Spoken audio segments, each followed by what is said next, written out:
नमस्कार, सार्वमंथन न्यूज महाराष्ट्रमध्ये आपलं स्वागत. पाहुयात आजची सविस्तर बातमी. दलित महासंघाचे संस्थापक अध्यक्ष डॉक्टर उत्तमदादा मोहिते यांची काल रात्रीच्या सुमारास त्यांच्या राहत्या घरी धारदार शस्त्राने निर्घुण हत्या करण्यात आली. डॉक्टर उत्तम मोहिते यांचा काल वाढदिवस दिवसभरात मोठ्या उत्साहाने साजरा करण्यात येत होता.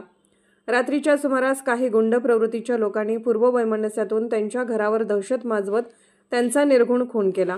यावेळी उत्तम मोहिते हे रक्ताच्या थारोळ्यात कोसळले होते. डॉक्टर उत्तम मोहिते यांनी आंबेडकरी चळवळीच्या माध्यमातून अनेक दलित उपेक्षितांना न्याय मिळवून देण्याचे काम करत होते.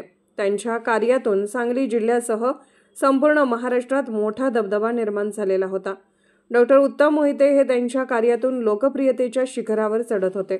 अत्यंत कमी वेळेत त्यांनी जनतेच्या मनावर राज्य प्रस्थापित केले होते. अशा आंबेडकरी चळवळीतील सामाजिक कार्यकर्त्याची निर्घुण हत्या म्हणजे समाजाला फासलेली एक काळिमाच आहे, असे नागरिकातून बोलले जात आहे. डॉक्टर उत्तमदादा मोहिते यांच्या हत्येनंतर सांगली तथा परिसरामध्ये तणावाचे मोठे वातावरण निर्माण झालेले आहे.